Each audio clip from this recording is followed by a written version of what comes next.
At 42 years old, Andre Collins made a comfortable living. As a senior HVAC technician in Houston, his salary was a steady $72,000 a year, enough to feel secure, enough to provide. He was a good man, a quiet man, with hands calloused from years of wrestling with compressors and ductwork. His deep brown skin seemed to hold the warmth of the Texas sun, and his neat locks were often tucked under a company baseball cap. He believed in simple things: hard work, honesty, and the quiet satisfaction of a job well done. For 8 years, he believed he was building a life, an investment, a home with his wife, Rochelle. He had no idea how profoundly wrong he was. The devastating truth began to surface not with a bang, but with a quiet, cruel command uttered in the one place he thought was his. It was a Saturday afternoon, the air thick with the promise of a humid Houston summer. Andre was in the kitchen, the heart of the single-story bungalow in Alif they all shared.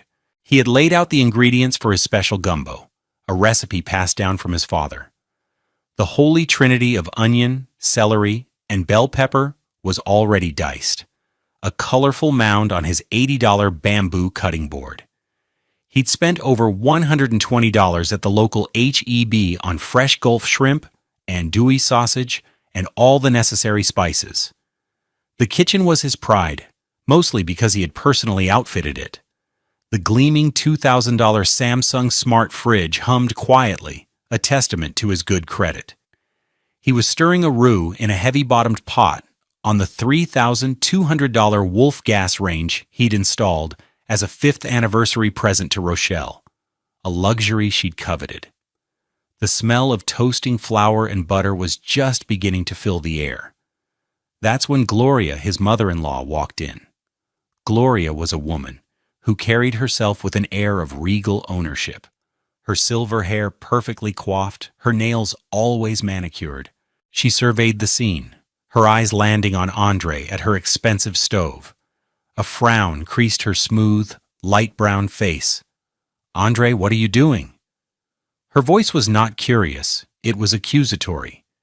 He smiled, not yet sensing the chill descending upon the room. "Making my gumbo, Gloria.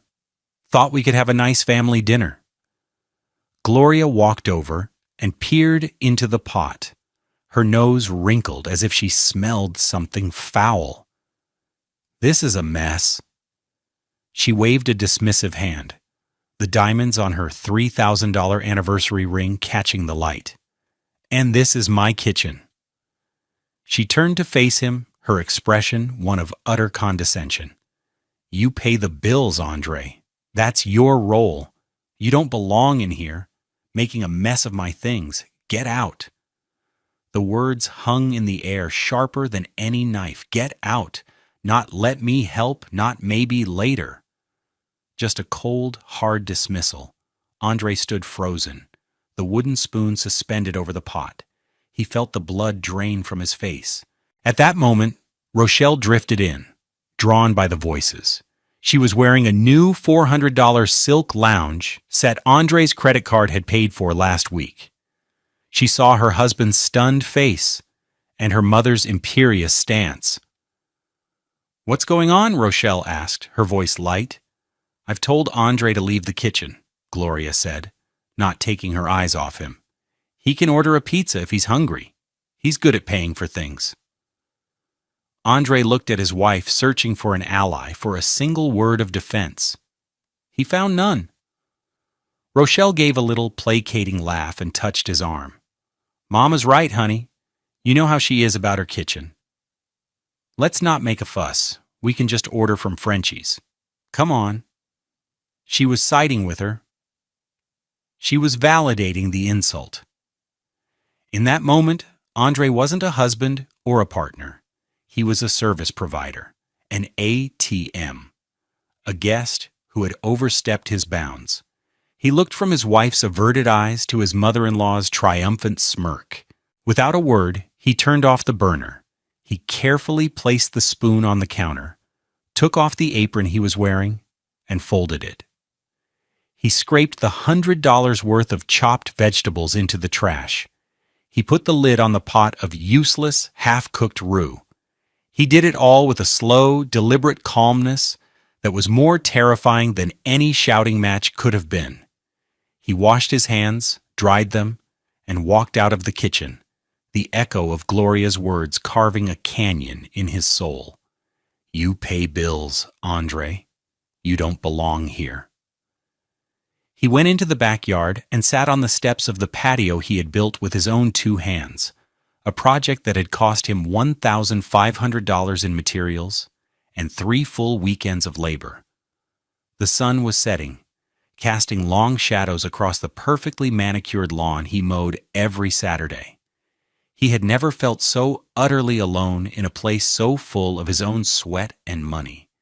He had paid for this house, but he did not belong in its kitchen. The injustice of it settled deep in his bones, a cold, heavy stone. And he knew, with a certainty that chilled him to the core, that this could not continue. What he didn't know was that the foundation of his entire life was a lie, and the proof was waiting for him, stuck to the door of a refrigerator he had bought and paid for. Have you ever poured your heart and soul into something, only to be told you don't belong? It's a feeling that hollows you out, and for Andre, this was just the beginning.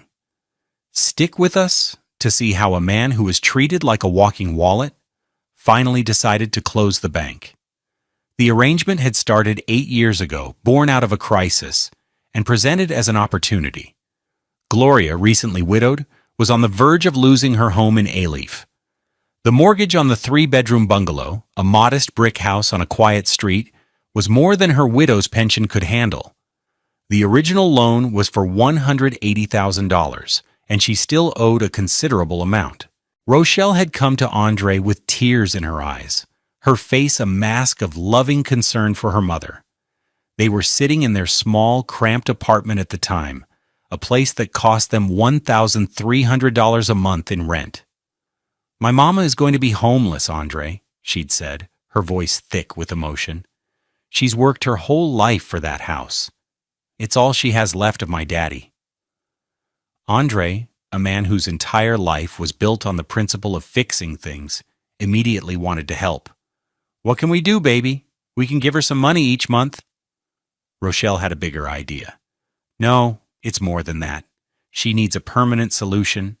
She took his hands in hers. "What if we moved in with her? We could take over the mortgage payment. It's $1,450 a month. That's barely more than our rent here. We'd have a whole house, a yard, and instead of throwing money away on rent, we'd be building equity. It would be our house, Andre, our family home, our biggest investment." It sounded perfect. It sounded responsible. He would be rescuing his mother-in-law, providing a beautiful home for his wife, and investing in their future all at once. It was the ultimate act of service and stability. A proud, solid black man, providing for his family. "Are you sure?" he'd asked. "Gloria is okay with that?" "She'd be thrilled," Rochelle had assured him. "It's the only way she can keep it. We'll be a family, all under one roof." They even signed a small, informal document Rochelle had typed up. It was a single page, stating that Andre Collins agreed to have the monthly mortgage payment of $1,450 automatically debited from his Chase checking account for the property at 7418 Holly Hall Street, in consideration of it being their shared family home and joint investment. He signed it without a second thought. It felt official, a promise between him and his wife. It was his first and most critical mistake. The first year was a blur of activity. Andre moved them out of the apartment, saving the $1,300 monthly rent. He set up the automatic payment from his account directly to the Wells Fargo mortgage. The first draft felt momentous, a real step toward ownership. He immediately got to work making the house a home. The central air conditioning unit was old and inefficient.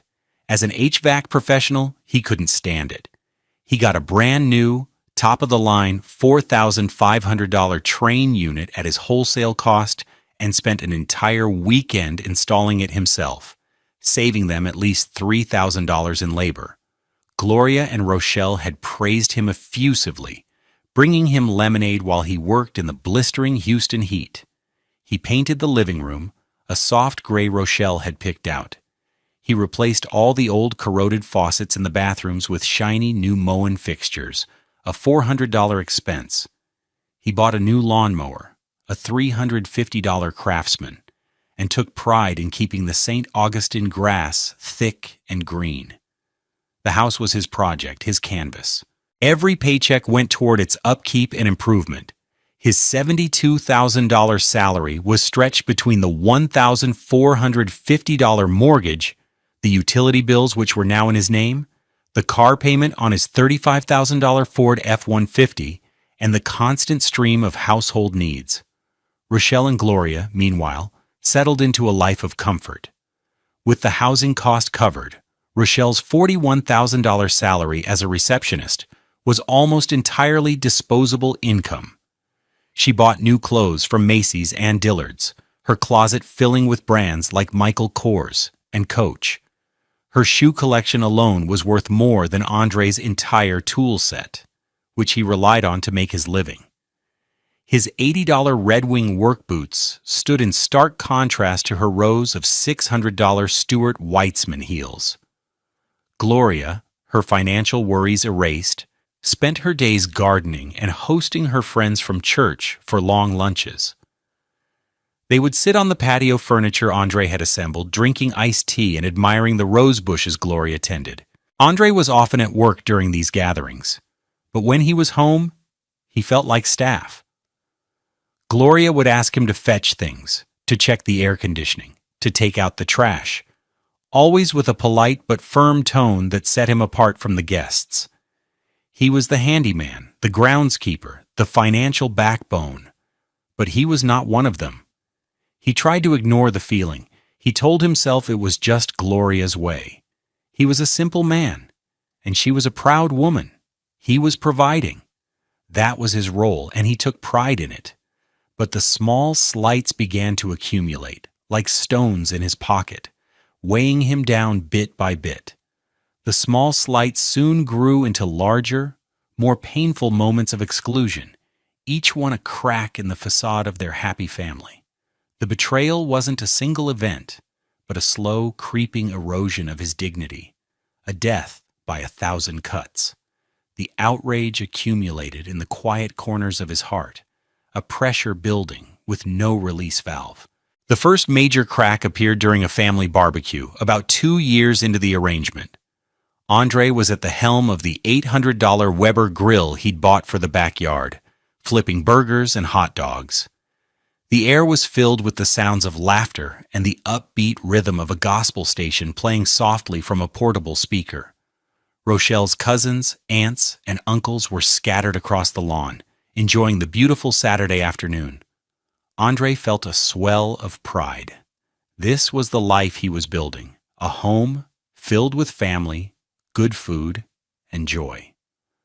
One of Rochelle's cousins, a loud talker named Marcus, came over to the grill, grabbing a beer from the cooler.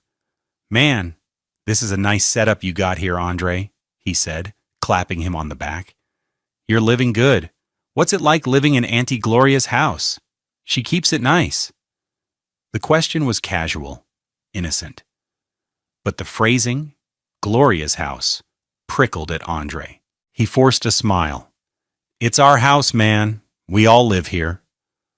Rochelle, who was nearby talking to her aunt, overheard. She quickly glided over, her smile bright and brittle. "Oh, Marcus, you know Andre, always joking," she said, looping her arm through Andre's. "He's just so grateful Mama lets us stay here. We're so blessed." She squeezed his arm, a silent command to play along. The whole group chuckled. "That's right, you better be grateful," one aunt chimed in. "Gloria's a generous woman." Andre felt the heat from the grill on his face, but a different kind of heat was rising inside him. He wanted to correct them, to say, "I pay the mortgage. Every single dime. This is my house as much as it is hers." But he looked at Rochelle's smiling, insistent face, and the words died in his throat. He didn't want to cause a scene, to ruin the party. So he just nodded, flipped a burger with a little too much force, and said nothing. The laughter continued, but for Andre the joy of the day had vanished. He was a tenant in their eyes, a long-term guest, fortunate to be allowed in the home he was single-handedly paying for. The feeling of being an outsider in his own home intensified over the years. Christmas was always a stark reminder. One year, he decided to surprise the family with a major upgrade to the living room. He spent weeks researching and finally used his Christmas bonus to buy a massive 75-inch Sony television for $1,800. He mounted it on the wall himself, hiding the wires for a clean, professional look. He imagined them all gathered around it, watching holiday movies. When Rochelle and Gloria saw it, they were certainly surprised. "Oh, Andre, it's huge," Rochelle said, her eyes wide. Gloria offered a polite, thin-lipped smile. "Thank you, Andre. That was very thoughtful of you."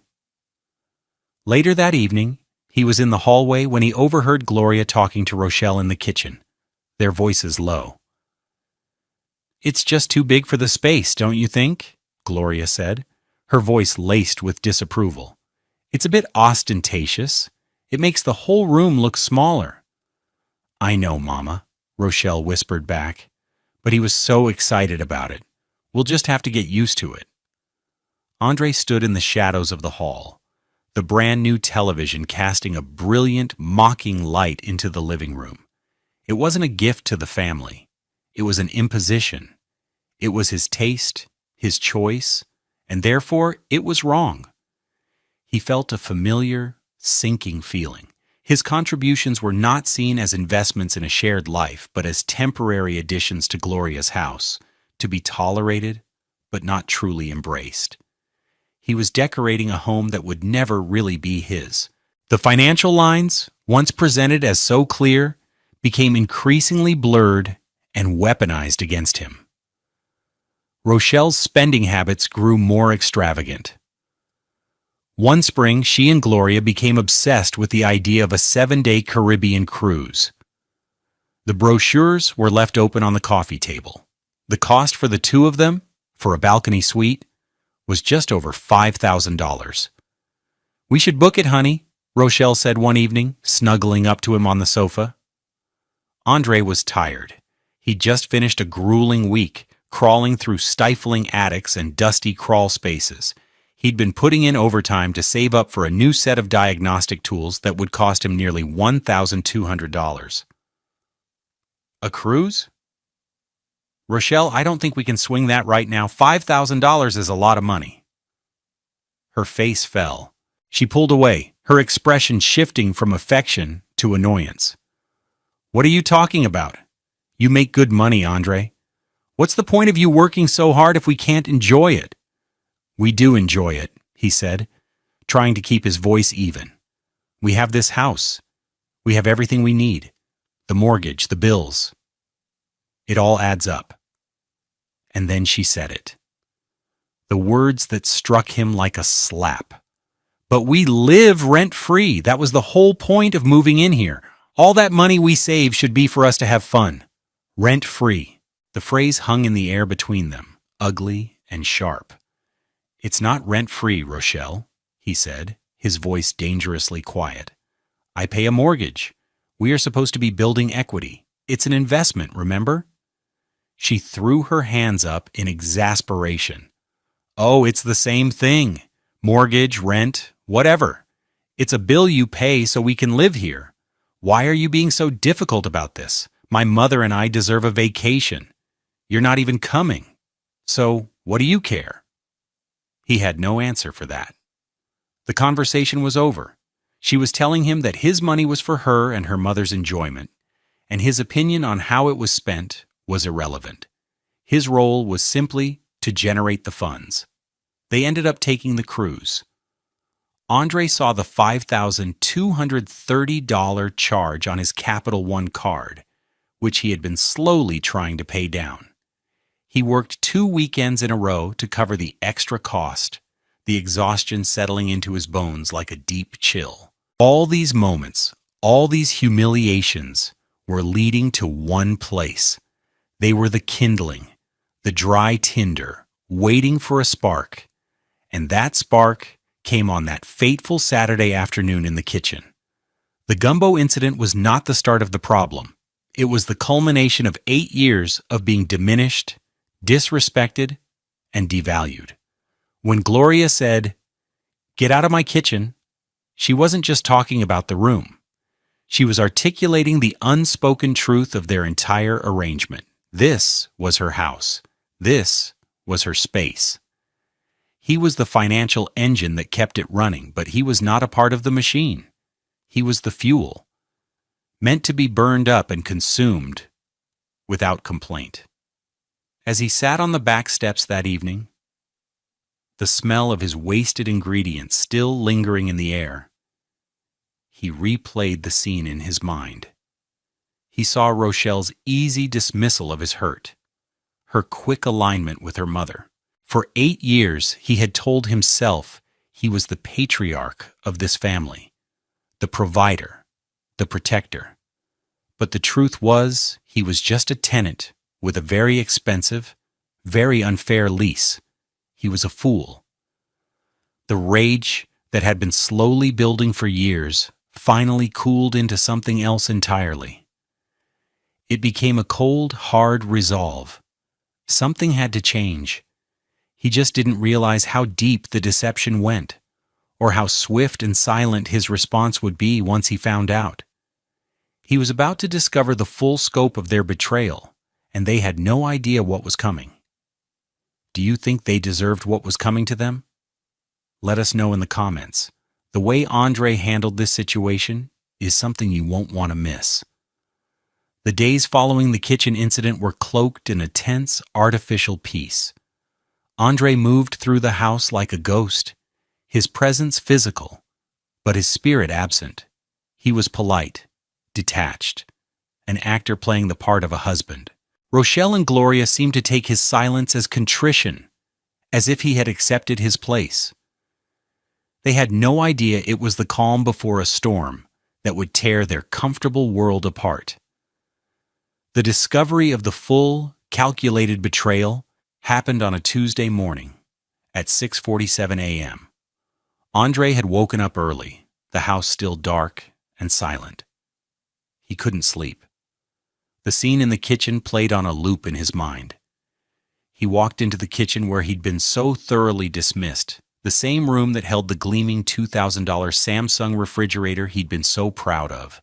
He opened the freezer to get some ice for a glass of water, and his eyes caught on a piece of mail stuck to the door with a cheap plastic strawberry magnet. It was an official-looking envelope from Wells Fargo Home Mortgage, the window showing the return address. It was slightly crumpled, and the flap was torn open. It wasn't the usual monthly statement. This one had bold red letters visible through the window. Past due notice. Curiosity, sharp and cold, cut through his emotional fog. The mortgage payment was on autopay. It had never been late in 8 years. He gently pulled the magnet off the door, the paper cool against his fingertips. He slid the single sheet out of the envelope. His eyes scanned the document under the dim under-cabinet lighting he had installed himself. It was a notice that the recent mortgage payment had been declined due to insufficient funds or a closed account. He hadn't checked the old account since Rochelle had taken the cruise. But that wasn't what made his blood run cold. He looked at the top of the page, at the section detailing the borrower information. He read the name listed there. Borrower, Gloria Sinclair. He read it again and again. There was only one name, not Gloria Sinclair and Rochelle Collins, not Gloria Sinclair and Andre Collins, just Gloria Sinclair. His breath caught in his chest. For 8 years, he had believed he was paying into a shared asset. For 8 years, Rochelle had called it our investment. He thought his name was on the deed, or that it would be added, or that his payments were legally establishing his equity. He was wrong. According to this official bank document, he had no legal connection to the property whatsoever. He was just a man paying a woman's mother's mortgage. Then he saw the final damning piece of evidence. At the bottom of the page, next to the amount due $1,450, someone had scribbled a note in pen. The handwriting was Rochelle's, loopy and familiar. It was a string of numbers. He recognized them instantly. It was his Chase checking account number, the one he had given her 8 years ago to set up the shared payment. She had written it there as a reference, a reminder of which account to bill, which well to draw from. The truth crashed down on him with the force of a physical blow. This wasn't a misunderstanding. This wasn't an oversight. This was a deliberate, calculated, long-term deception. Rochelle had never intended for this to be his house. She had knowingly funneled his money, a direct pipeline from his paycheck to her mother's debt, while allowing him to believe he was building a future for them both. The informal agreement she'd had him sign was a worthless piece of paper, a prop to sell him on the fantasy. He stood there in the silent kitchen, the house sleeping around him, and did the math. $1,450 a month for 96 months, 8 full years. He had paid $139,200. $139,200 of his hard-earned money, paid on a house that wasn't his, in which he was told to get out of the kitchen. The money he could have used for a down payment on his own property. The money he could have invested. The money he could have saved. It was all gone, poured into Gloria's asset while his own net worth remained stagnant. The rage he expected to feel didn't come. In its place was a profound, terrifying emptiness. He felt hollowed out, scoured clean of any love or loyalty he had ever felt for Rochelle. He saw her now with perfect, horrifying clarity. She didn't see him as a partner. She saw him as a resource, a tool. With hands that were surprisingly steady, he pulled out his phone. It was an older model iPhone, not the latest $1,200 version Rochelle had. He opened the camera and took a clear, high-resolution photo of the mortgage notice, making sure the borrower's name and Rochelle's handwritten note with his account number were perfectly legible. The flash was startling in the dim light. He took another one, just to be sure. Then he carefully slid the paper back into its envelope. He placed it back on the refrigerator door, positioning the strawberry magnet in the exact same spot. He made it look untouched, undisturbed. He took his glass of water, drank it down, and placed the empty glass in the sink. He went back to the bedroom, where Rochelle was still sleeping soundly, and got ready for work. He put on his $80 work boots, his uniform, and grabbed his keys. As he walked out the door into the cool morning air, he was a different man than the one who had walked in the night before. The illusion was shattered. The facade had crumbled. Now all that was left was the cold, hard truth and the question of what he was going to do about it. And Andre Collins was, above all else, a man of action. They just never saw it coming. The discovery of the mortgage notice didn't ignite an explosion.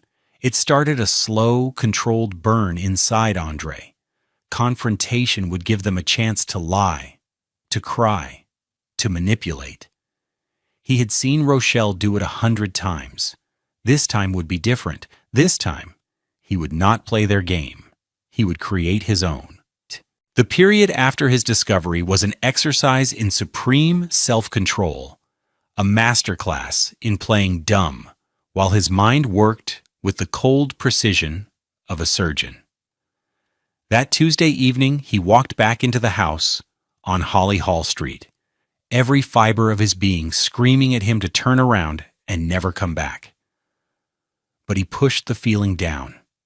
He had a role to play. He found Rochelle and Gloria in the living room, watching the giant Sony TV he'd bought. The one Gloria found so ostentatious. Rochelle looked up and smiled, a bright, oblivious smile. "Hey, honey, long day." "Yeah, a tough one," he said, his voice even. It wasn't a lie. "Climbed in 3 attics over 140 degrees. "Well, you're just in time," Gloria announced from her armchair, not taking her eyes off the screen. "I made pot roast." He was being offered dinner in the house he paid for, cooked by the woman who had banished him from the kitchen. The irony was so thick he could taste it. He went to the dinner table and sat down. Rochelle served him a plate. He ate the food piece by piece. He complimented Gloria on the meal. "This is delicious, Gloria, thank you," he said, looking her directly in the eye. She gave a satisfied nod. "Well, at least someone appreciates my cooking." The barb was meant for him, a callback to his failed gumbo attempt. A week ago, it would have stung. Now it felt like nothing. It was a gnat buzzing around his head. He was observing them from a great distance, like a scientist studying specimens under a microscope. He saw the casual entitlement, the deep-seated belief that his purpose was to serve their comfort. He listened to them talk about their day. Rochelle's office gossip, Gloria's plans for her garden. He nodded and made appropriate responses. He was a perfect phantom, a shell of the man they thought they knew. Inside, he was dismantling the life they had built on his back, brick by brick. The next day, he put the first part of his plan into motion. He needed time and space to operate without suspicion. "Hey, baby," he said to Rochelle that night, "I just got a call. We landed a big commercial contract out in Katy. A whole office building needs a new system. It's going to be a lot of overtime for the next couple of weeks. I'll probably be getting home really late." Her eyes lit up, not with sympathy for his long hours, but with greed. "Oh, that's wonderful, Andre. A big contract means a big paycheck, right?" "That's the idea," he said. "Don't work yourself too hard," she said, the concern in her voice thin and unconvincing. What she meant was, don't stop making money. This lie gave him the cover he needed. He wasn't working late in Katy. He was methodically preparing his exit. He started small. He began quietly removing his most personal and irreplaceable items from the house. One evening, under the guise of cleaning out the garage, he packed a single, sturdy box. In it went a small collection of vinyl records that had belonged to his father, old soul and blues albums from the 70s. He added his father's old Omega watch, a piece that didn't work but held immense sentimental value. He packed a few worn paperbacks he'd read a dozen times. He loaded the box into the bed of his Ford F-150 under a tarp. When he came back inside, Rochelle was on the phone, laughing with a friend. She hadn't even noticed he was gone.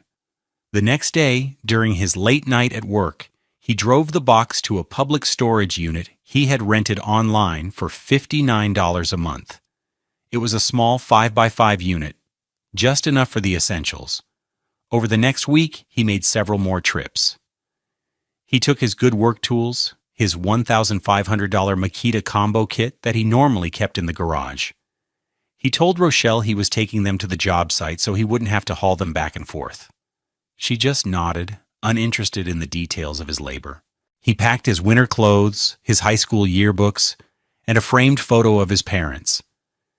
Each item removed from the house was a cord being cut, a silent step toward freedom. He felt a strange, cold power in his deception. He was moving in plain sight, and they were so consumed with their own lives, so assured of his docile compliance, that they saw nothing. One evening, Gloria even asked him to move a heavy box of her old Christmas decorations in the garage. He did it without complaint, walking right past the empty space where his own boxes used to be. The dramatic irony was a secret, bitter pleasure. They had made him feel invisible for years, and now he was using that invisibility as a weapon. He was becoming a ghost in his own life, preparing to haunt them with his absence. And the most important part of his plan was yet to come, seeking professional help to turn their years of deception into their greatest liability. With his most valuable personal effects secured and his alibi established, Andre moved to the next phase of his plan, transforming his quiet suffering into a rock-solid legal case. His late nights working on the fictitious commercial job in Katy were actually spent in the sterile quiet of the Harris County Law Library, using their public computers to research attorneys. He wasn't looking for a bulldog or a shark. He was looking for someone smart, methodical, and precise. Someone who would understand the cold, calculated nature of the betrayal and how to dismantle it with facts, not fury. He found her on a Thursday evening, Ms. Dina Vance, a black woman in her late 40s, a graduate of Howard University School of Law, with a boutique practice in a gleaming glass tower in Greenway Plaza. Her website specialized in family law and financial disputes, with testimonials praising her calm demeanor and sharp legal mind. She was exactly what he needed. Her consultation fee was listed at $550 an hour, a steep price that made him flinch, but he knew this was an investment in his future, the most important one he would ever make. He called her office the next morning from the cab of his truck, parked in a quiet corner of a Home Depot parking lot. He spoke to a paralegal, his voice low and steady, and booked a consultation for the following Monday at 4 p.m. He spent the entire weekend preparing. He logged into his Chase online banking portal and, with a grim sense of purpose, began the tedious process of downloading and printing every single bank statement for the last 8 years. 96 statements in total. He used the printer at a FedEx office, the bill coming to $48.50, another receipt he carefully saved. He went through each statement with a yellow highlighter, marking the recurring $1,450 automatic withdrawal to Wells Fargo Home MTG. The line of yellow marks formed an unbroken chain of financial servitude. He also had the photo of the past due notice, which he printed in high-resolution color. And finally, he found the original agreement Rochelle had typed up, tucked away in an old file box. He smoothed out the creases, seeing her signature next to his, under the words shared family home and joint investment, felt like touching a hot stove. It was the centerpiece of the lie. On Monday afternoon, Andre left his last job site early, telling his dispatcher he had a doctor's appointment. He changed out of his dusty work uniform into a clean pair of khaki pants and a simple, pressed polo shirt, clothes he kept in a gym bag in his truck. He drove his F-150 into the soaring concrete parking garage of the Greenway Plaza Tower.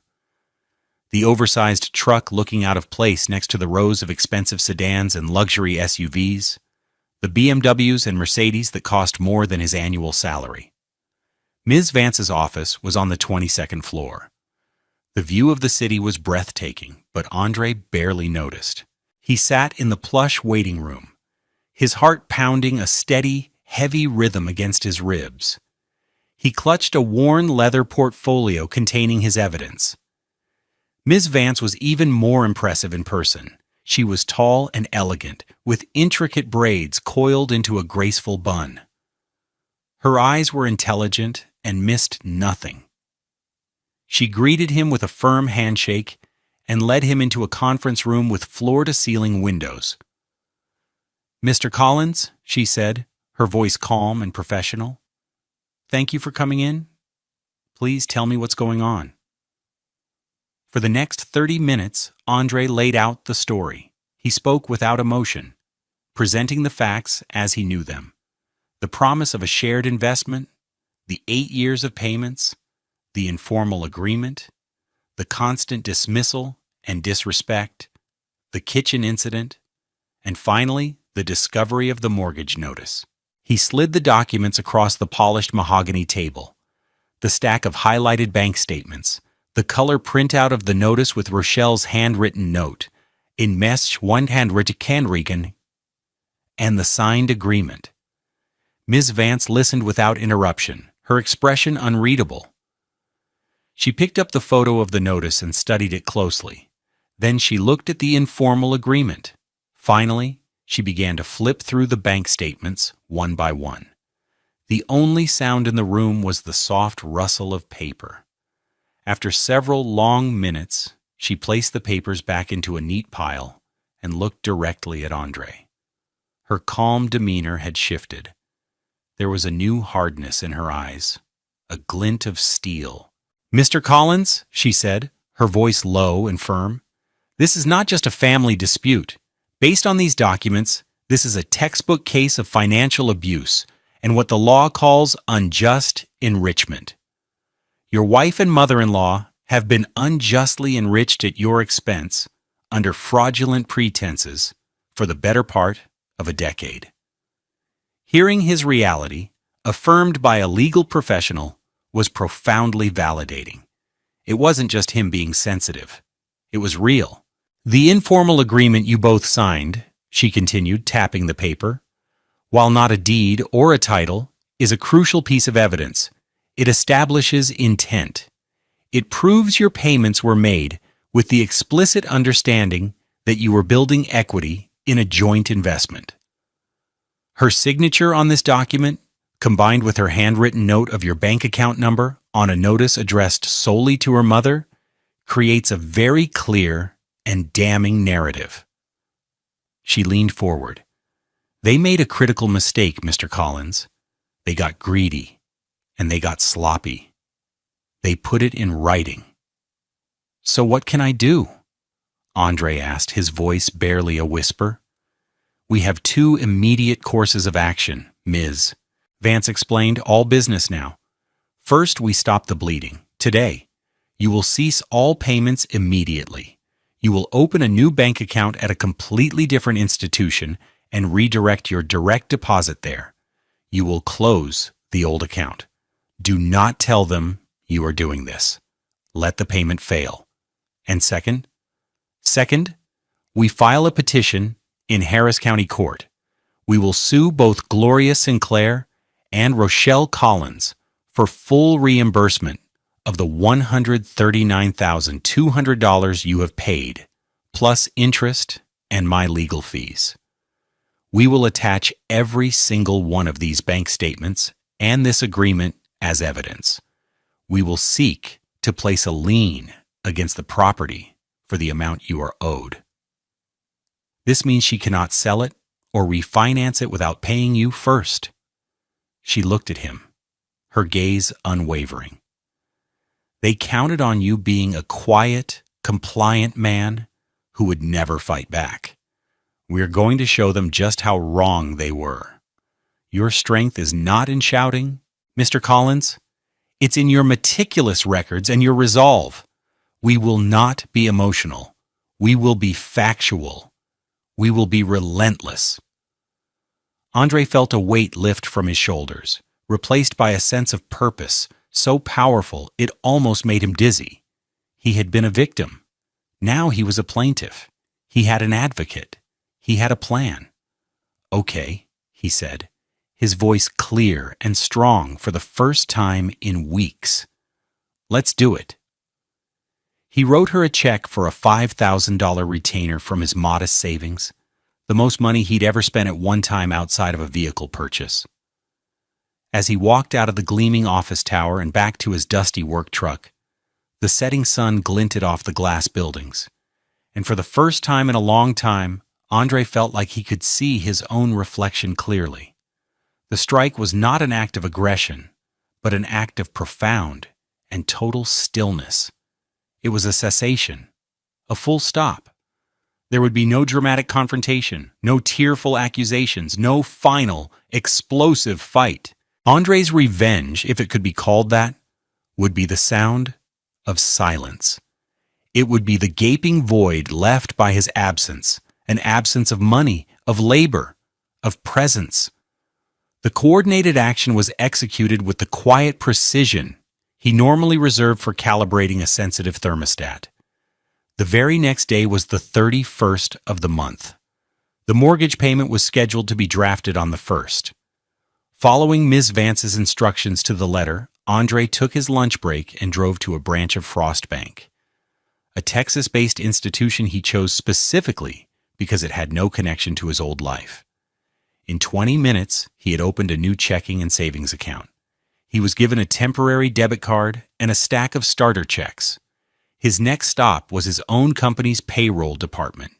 He filled out a new direct deposit form, redirecting his entire bi-weekly paycheck of $2,769 before taxes to his new Frost Bank account.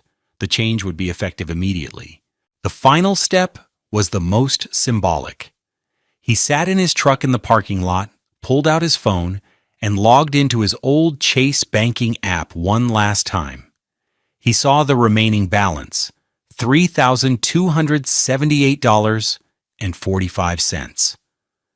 He saw the pending automatic payment scheduled for the next day, Wells Fargo Home MTG, $1,450.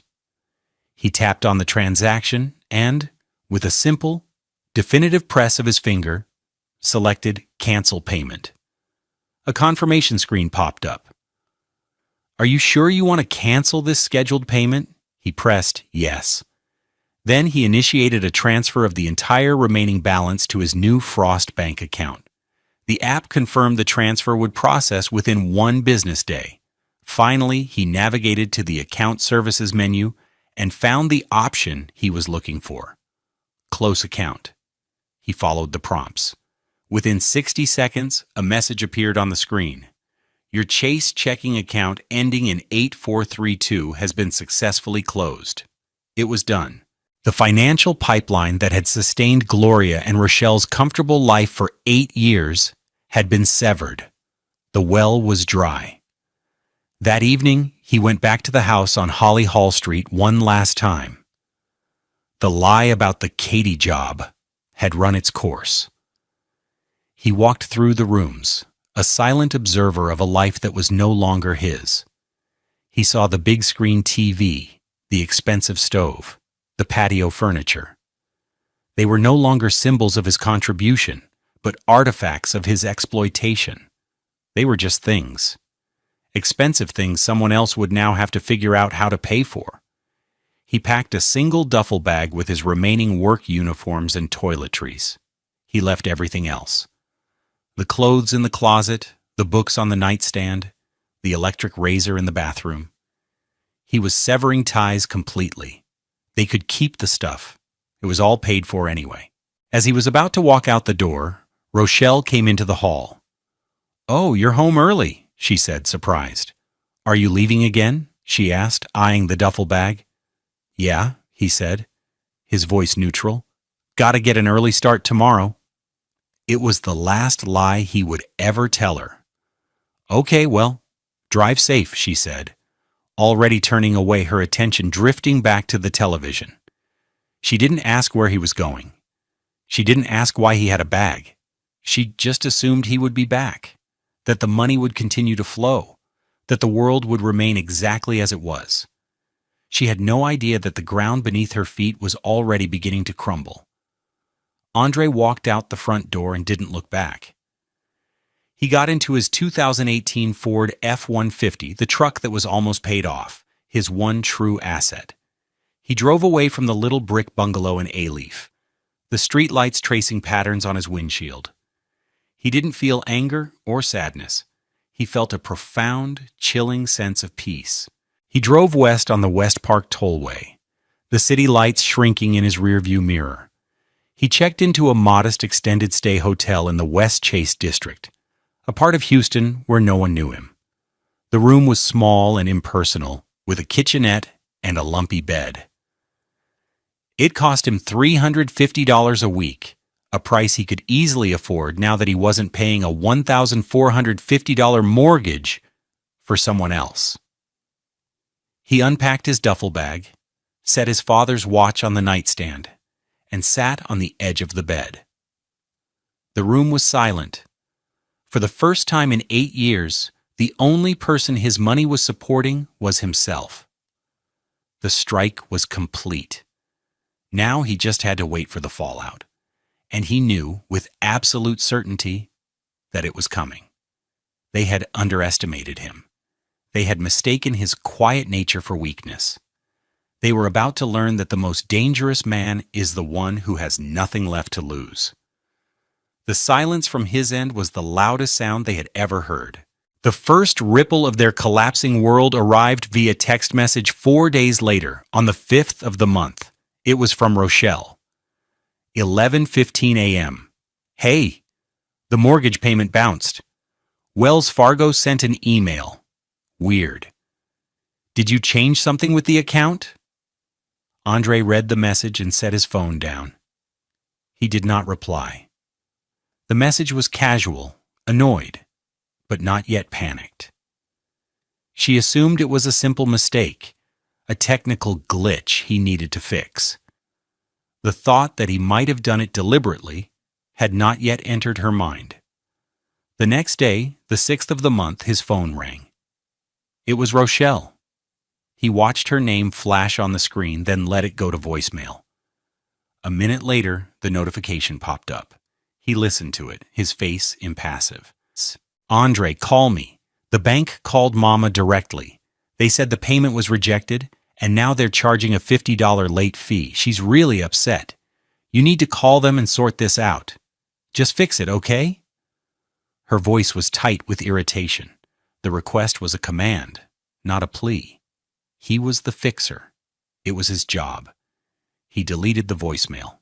The silence stretched on. He went to work, fixed air conditioners, ate his meals alone in his hotel room, and slept more soundly than he had in years. He was unreachable, a ghost. The lack of response began to sow real panic. On the 10th of the month, a new number appeared on his screen. He didn't recognize it, but suspected who it was. He let it go to voicemail. Andre, this is Gloria, the voice said, sharp and imperious. There was no greeting, no preamble. I do not know what kind of childish game you think you are playing, but the mortgage is now 10 days late. This is affecting my credit. You have a responsibility. You signed an agreement. You will call me back immediately and reinstate that payment, or you will regret it. The message was a threat, laced with the absolute certainty of her own authority. She still believed she was in charge. He deleted the voicemail. The true explosion came on the 15th of the month. His phone began ringing incessantly. It was Rochelle. He ignored the first 4 calls. On the 5th, he answered, holding the phone slightly away from his ear. Andre, where are you? She shrieked, her voice hysterical. I've been calling you for days. Are you okay? What is going on? I'm fine, Rochelle, he said, his voice calm and flat. Fine? Nothing is fine? I went to the bank today to see what was wrong with the account. They said you closed it. You closed our joint account. What is going on? Mama is having a complete meltdown. The bank is calling her every single day. It wasn't a joint account, Rochelle, he said, the words falling like chips of ice. My name was the only one on it, just like your mother's name is the only one on the deed to her house.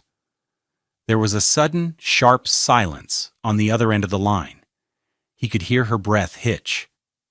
The game was over. She knew that he knew. What are you talking about? She stammered, her voice suddenly small. I saw the notice, Rochelle. The one you stuck on the fridge. I saw her name as the only borrower, and I saw my account number scribbled on the bottom in your handwriting. The account you were using to pay her bills? Another silence, longer this time. When she finally spoke, her voice was a venomous whisper. You went through my mail? It was stuck on the refrigerator I bought, in the kitchen I paid for, in the house I've been funding for 8 years. I didn't have to look far. He paused, letting the weight of his words sink in. I'm not playing games, Rochelle. I'm done. Done? What does that mean you're done? You can't just be done. We have a life. We have a home. No, Rochelle, he said, and his voice was filled with a finality that chilled her to the bone.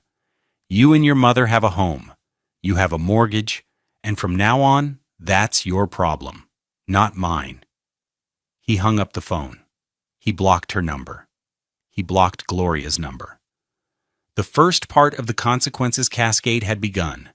Their comfortable world had just received its first real tremor. The foundations were cracking, and the entire structure was about to come crashing down. The consequences of Andre's silent strike did not arrive like a lightning bolt, but like a slow, creeping flood. The downfall of Rochelle and Gloria was a cascade of failures, each one a direct result of their own actions, now laid bare by the sudden absence of Andre's money. He didn't have to do anything more. He just had to sit back and watch the world they had built on a foundation of his labor and their lies dissolve. The first official blow landed a week after his final, chilling phone call with Rochelle. A certified letter arrived at Gloria's bungalow on Holly Hall Street. It was from the law office of Dina Vance. Inside was a formal, multi-page legal petition filed in Harris County Civil Court. It named both Gloria Sinclair and Rochelle Collins as defendants. The petition laid out the case with devastating clarity. 8 years of mortgage payments, totaling $139,200, made by Andre Collins, under the false pretense of a joint investment. It included copies of the informal agreement they had both signed, and 96 pages of bank statements showing the unbroken chain of payments. The petition demanded full reimbursement, plus accrued interest and legal fees, which were already mounting.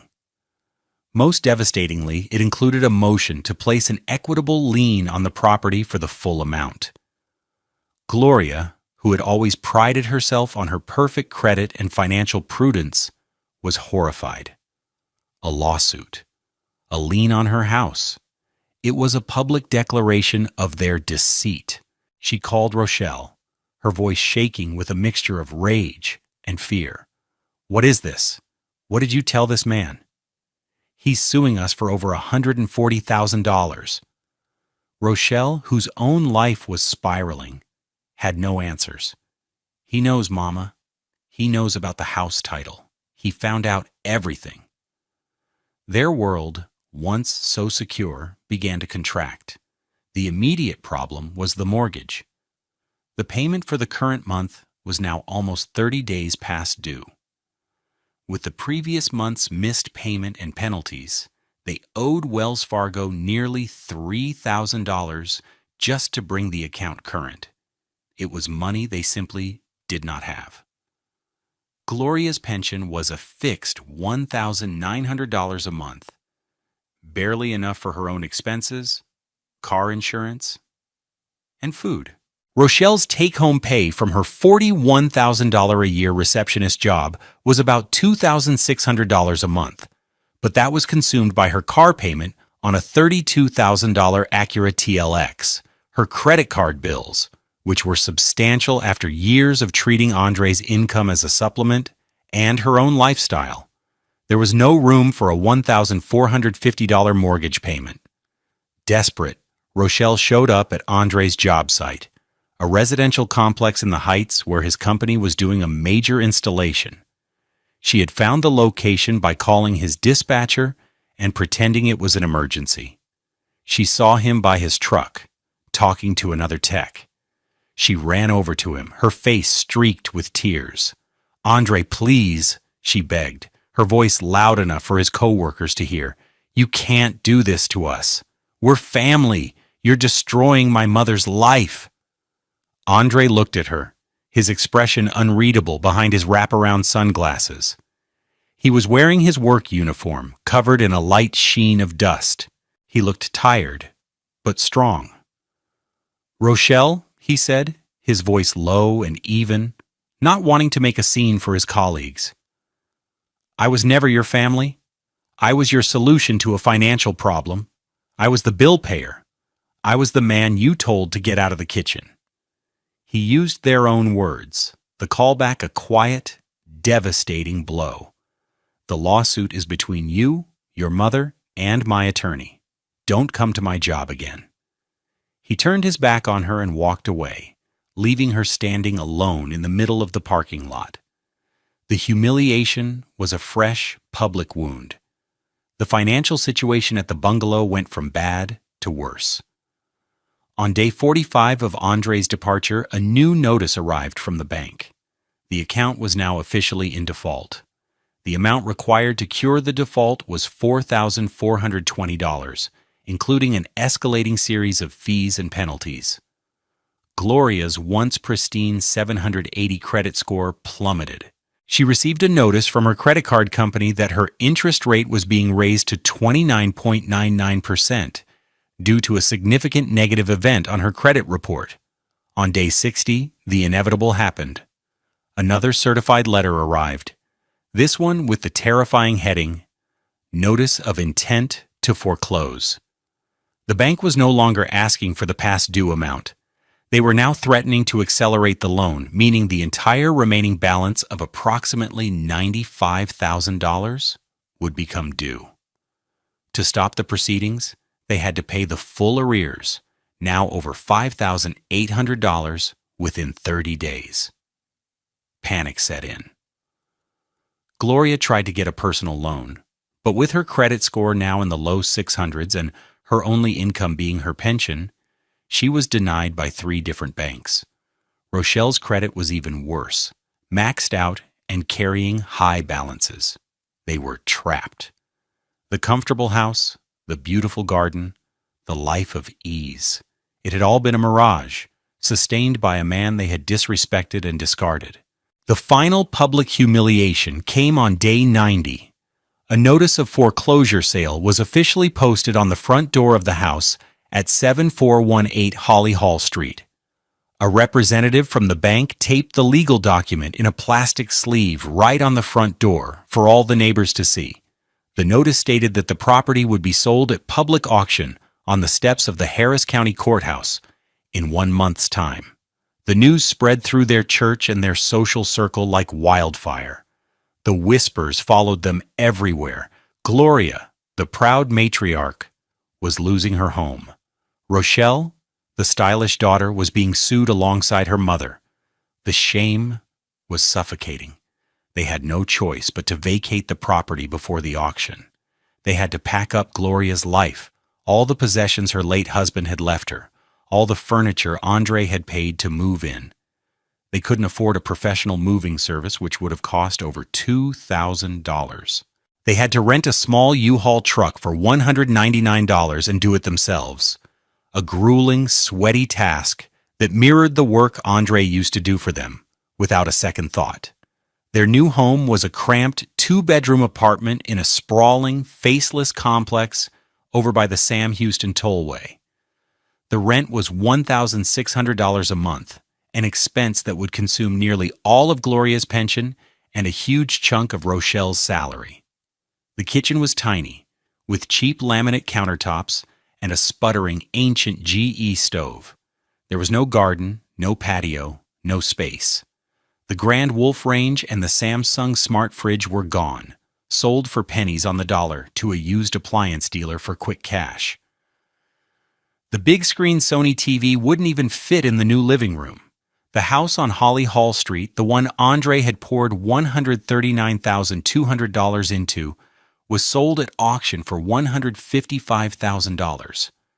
After the bank took its remaining principal of $95,000 and nearly $10,000 in legal fees and penalties, there was about $50,000 left. Thanks to Ms. Vance's lien, that money did not go to Gloria. It was placed in an escrow account, pending the outcome of Andre's lawsuit. The cascade was complete. They had lost the house, their savings, their social standing, and their credit. They had traded a man's love and loyalty for a few years of unearned comfort, and the bill had finally come due. 2 years passed. The chaotic downfall of Rochelle and Gloria faded into the background of Andre's life, becoming a closed chapter in a book he no longer read. The man who had left that Aleph bungalow with nothing but a duffel bag and a broken heart had systematically rebuilt his world, this time on a foundation of solid ground, in his name only. The change in Andre was subtle but profound. The quietness that Rochelle and Gloria had mistaken for weakness had solidified into a core of unshakable confidence. He poured all the energy he had once spent on their home into his own career. He took advanced certification courses in commercial refrigeration and complex climate control systems. His expertise grew, and so did his reputation. His boss, seeing his renewed drive and skill, promoted him to lead commercial technician. But Andre had bigger plans. He took the initial $20,000 settlement he received from the escrow account after the house sale and, instead of spending it, used it as seed money. He registered an LLC, Collins Climate Control. He bought a second, used work van for $15,000, and outfitted it with $5,000 worth of new equipment. He started taking on his own side jobs on evenings and weekends, building a client list through word of mouth. His work was meticulous, his prices were fair, and he was unfailingly honest. Within a year, he had so much work that he respectfully gave his notice and went into business for himself full-time. He hired 2 young, eager technicians from a local trade school, mentoring them the way his first boss had mentored him. His company thrived. The man who had made $72,000 a year was now clearing close to $150,000 after expenses. With his financial life secure, he turned to his personal life. He had been living in a series of modest rental apartments, saving his money with a singular goal in mind. One sunny Saturday afternoon, he stood with a realtor in front of a house in Oak Forest, a quiet, established neighborhood in northwest Houston. It was a 1,500-square-foot brick ranch, smaller and less grand than Gloria's old house, but it was solid, honest, and well-maintained. It had mature oak trees in the front yard and a small, tidy garden out back. The price was $280,000. With the final settlement from his lawsuit, the court had awarded him an additional $60,000, garnished from Rochelle's wages over time, and his own aggressive savings. He was able to put down a 30% down payment. The day he closed on the house was one of the proudest of his life. He held the keys in his hand, the metal cool and heavy. He walked through the empty rooms, his footsteps echoing on the hardwood floors. He ran his hand along the simple, clean countertops in the kitchen. It had a perfectly functional, brand-new $900 Frigidaire stove. It wasn't a luxury brand, but it was his. The deed was recorded in a single name, Andre Collins.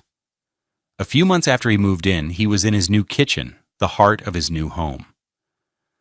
Sunlight streamed through the window, illuminating the dust motes dancing in the air. He was surrounded by the familiar, comforting smells of his father's gumbo. The Holy Trinity sizzled in a pot on his stove. He had all the time and space in the world. No one would ever tell him to get out of this kitchen again. His phone buzzed. It was a text from a number he didn't recognize.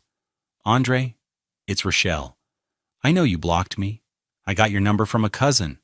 I just wanted to say, I'm sorry for everything. I was wrong. Mama is sorry too. We lost everything." He read the message and he felt nothing. Not anger, not satisfaction, not even pity.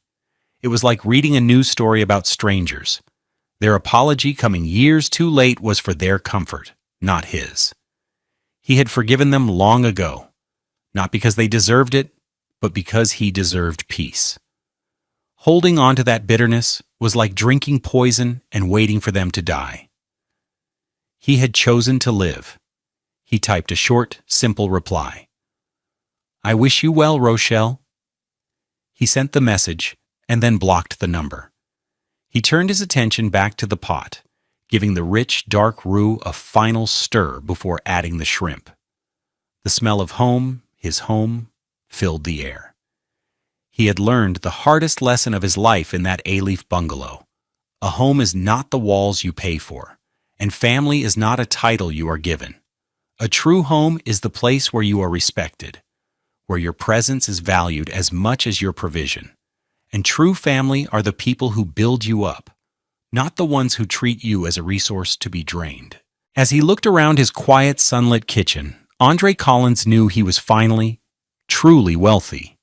He had a home he owned, a business he had built, and a quiet, unshakable peace in his own heart. He was a man who belonged. We tell stories like Andre's not just for the drama, but for the powerful lesson at their core. If this story of quiet strength and earned justice resonated with you, please consider liking this video and subscribing to Love Beyond Pride. Your support helps us continue to share these important narratives of resilience and hope. What do you think was the most satisfying part of Andre's journey back to himself? Share your thoughts in the comments below. We read every single one.